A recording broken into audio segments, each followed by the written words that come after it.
قال النبی صلی اللہ تعالی علیہ وسلم مل مفلس قالوا المفلس فینا من لا درہم له ولا دینار قال لا بل المفلس من امتی من یاتی بصلاۃ وصیام وزکاۃ الی آخرہ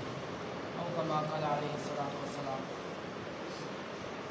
یہ جو حدیث میں نے آپ حضرات کے سامنے پڑھی ہے، یہ حدیث کی بڑی معتبر کتاب مسلم شریف کے اندر موجود ہے اور ایک مسلمان کے ضمیر کو جھنجھوڑ دینے والی ہے۔ اس حدیث کے سننے کے بعد انسان کے اندر لوگوں کے حقوق کو ادا کرنے اور اپنی آخرت کی فکر پیدا ہو جاتی ہے۔ اور اس حدیث کے اندر آپ علیہ الصلوۃ والسلام نے بڑے ایک بہترین سوال و جواب کے انداز میں بات کو سمجھایا ہے۔ بات سمجھانے کے مختلف انداز ہوتے ہیں، لیکن جو سب سے آسان بات سمجھ آتی ہے وہ سوال اور جواب کی صورت میں۔ جب آدمی کسی پر سوال کرتا ہے تو وہ سب سے پہلے اس کو سوچتا ہے ذہن کے اندر، پھر اس کا جواب دیا جاتا ہے تو اس کے ذہن میں وہ بات بیٹھ جاتی ہے۔ تو آپ علیہ الصلوۃ والسلام نے پوچھا میرے صحابہ یہ بتاؤ المفلس مل مفلس کہ تم غریب آدمی کس کو سمجھتے ہو، ان کے غریب کون ہوتا ہے؟ صحابہ نے کہا یا رسول اللہ دنیا کے اعتبار سے تو ہم غریب اس آدمی کو سمجھتے ہیں جس کے پاس پیسے نہ ہوں، جس کے پاس درہم نہ ہو، دینار نہ ہو، سونا نہ ہو، چاندی نہ ہو، جس کے پاس کھانے پینے کی کوئی چیز نہ ہو، اپنی ضروریات کو پورا نہ کر سکتا ہو، وہ غریب ہے۔ آپ نے فرمایا نہیں، حقیقت کے اندر یہ آدمی غریب نہیں ہے، بلکہ اصل غریب وہ آدمی ہوگا جو دن قیامت کے آئے گا اس حال میں کہ اس کے پاس نیکیوں کے رجسٹر ہوں گے، نیکیوں کے دفتر ہوں گے، اس کے پاس اتنی نیکیاں ہوں گی کہ 7 زمین 7 آسمان سے بھی زیادہ اس کے خلا بھر جائیں گے، لیکن اس کی حالت یہ ہوگی کہ کسی پر اس نے ظلم کیا ہوگا، کسی پر ناانصافی کی ہوگی،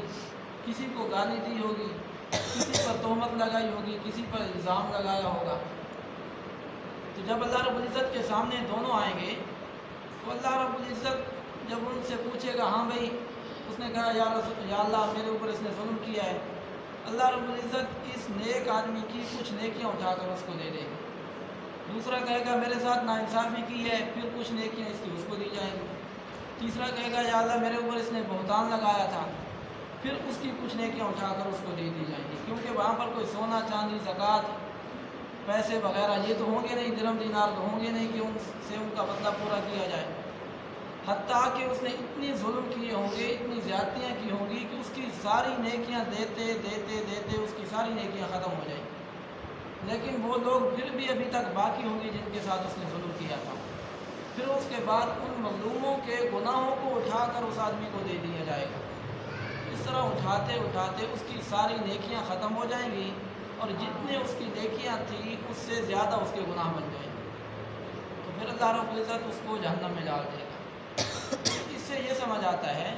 کہ حقیقتاً بدبخت آدمی، بدقسمت آدمی وہ ہے جو لوگوں کے حقوق کا خیال نہیں رکھتا۔ آج کل لوگ جب نماز پڑھ لیتا ہے، زکوٰۃ دے دیتا ہے، روزے رکھ لیتا ہے تو وہ اپنے آپ کو بہت نیک سمجھتا ہے، حالانکہ لوگوں کے اوپر اس کے ظلم و ستم اسی طرح ہوتے ہیں۔ اور اس سے ایک دوسری بات یہ بھی سمجھ آئی کہ سب سے امیر آدمی اللہ کی نظر میں وہ نہیں ہے جس کے پاس پیسے زیادہ ہیں، بلکہ امیر آدمی وہ ہے جس سے لوگ محفوظ ہیں، جس نے لوگوں کے اوپر ظلم و ستم نہیں کیا، ناانصافی نہیں کی، کسی کا حق نہیں کھایا۔ دن قیامت کے اللہ کی نظر میں سب سے امیر آدمی ہوا۔ اللہ رب العزت ہمیں ایسا امیر بننے کی توفیق عطا فرمائے کہ دن قیامت کے ہمارے اوپر کسی کی کوئی فخر نہ ہو۔